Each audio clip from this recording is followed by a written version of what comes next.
On the morning of June 22, 1948, a crowd gathered at Tilbury Docks in Essex to watch a grey former cruise liner ease against the quay. Its name was the Empire Windrush. Aboard were 492 passengers from Jamaica and other Caribbean islands, men in press suits, women in their best travel coats.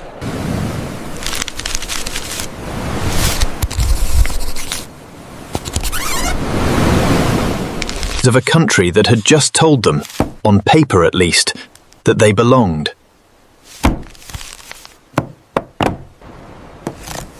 What none of them could have known was that this single gangway, lowered onto an English dock, would become the opening scene in the story of how London stopped being the capital of an empire and started becoming something else entirely, one of the most diverse cities on Earth. To understand why that ship mattered, you have to understand what London was before it arrived. For more than a century, London had sat at the centre of the largest empire in human history. A web of colonies, trade routes, and administrative offices that stretched across Africa, Asia, and the Caribbean. Wealth flowed into the city from cotton, sugar, spices, and labor extracted from territories thousands of miles away.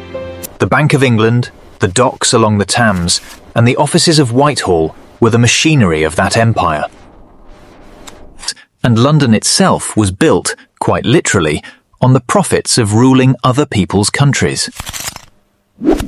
Then came the war. Between September 1940 and May 1941, London endured the Blitz, the 57 consecutive nights of German bombing that reduced entire neighbourhoods to rubble. By the time the bombing campaign ended, close to 30,000 Londoners had been killed. And vast stretches of housing, especially in the East End, lay in ruins. The empire that London had ruled for a century had just watched its own capital burn. Britain emerged from the war victorious, but exhausted. Factories needed workers. Hospitals needed staff. Transport systems needed to be rebuilt.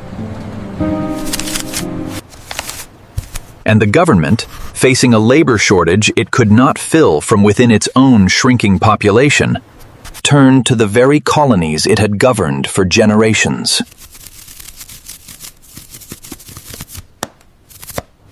The 1948 British Nationality Act formally granted the status of British subject to citizens across the Commonwealth, along with the right to enter and settle in the United Kingdom.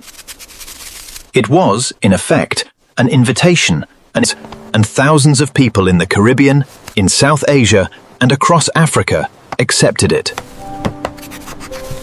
The Windrush was not the first ship to bring Commonwealth citizens to Britain, but it became the symbol of everything that followed. Many of its passengers were former servicemen, veterans who had fought for Britain during the war, and were now returning, this time to build a life rather than defend an empire. They came expecting opportunity. What they found, at least at first, was something colder. Housing adverts in London windows sometimes carried a blunt warning: no blacks, no Irish, no dogs. Discrimination on the basis of race would not become illegal in Britain until 1965. For nearly 2 decades, the very people who had answered Britain's call for workers were made to feel like outsiders in the city they had come to rebuild. And rebuild it they did. Caribbean nurses staffed the newly created National Health Service. Workers laid track, drove buses, and kept London's transport network running. Musicians, tailors, and shopkeepers slowly reshaped neighbourhoods like Brixton and Notting Hill into new cultural centres.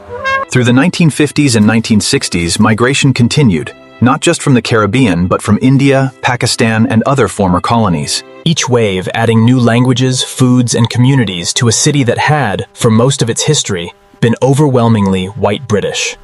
While London's population was changing, its economic geography was quietly collapsing. The docks that had once made London the busiest port in the world, moving the raw materials of empire in and out of the city, could no longer keep pace with a changing industry, requiring far fewer workers. One by one, the docks shut down.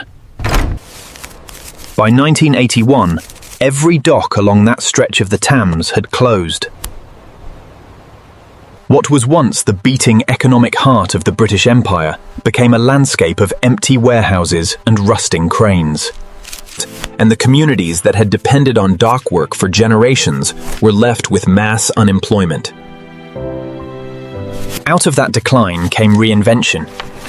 In the early 1980s, the government established the London Docklands Development Corporation to regenerate the derelict Isle of Dogs, offering tax incentives to attract investment into an area few people believed could be saved.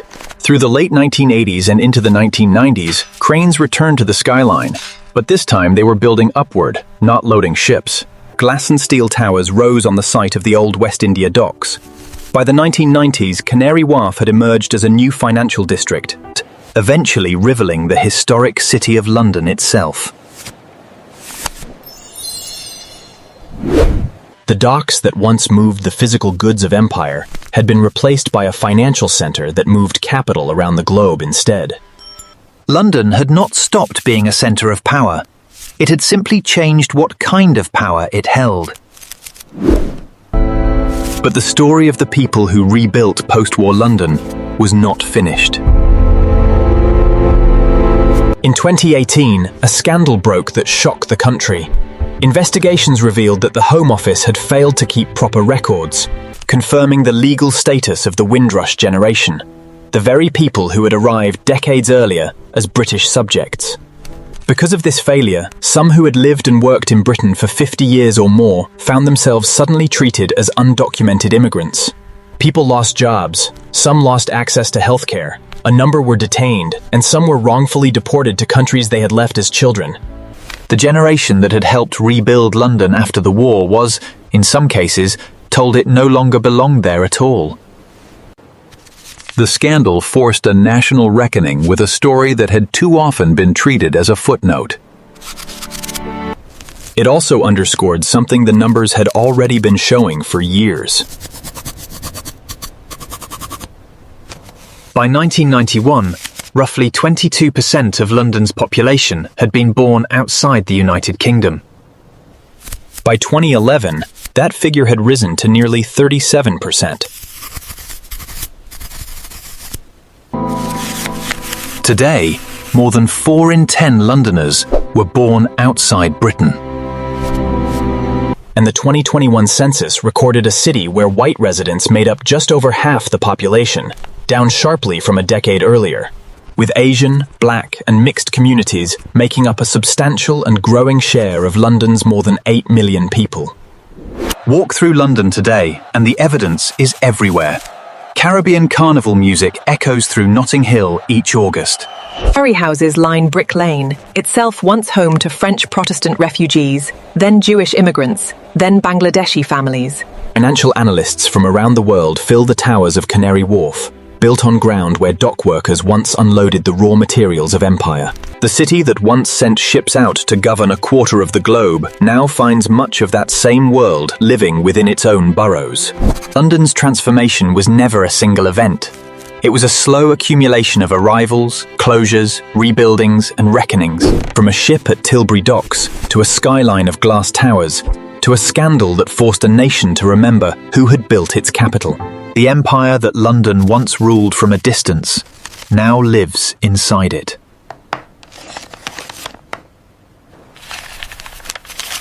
And in many ways, that may be the truest ending to London's imperial story. Not a fall, but a homecoming.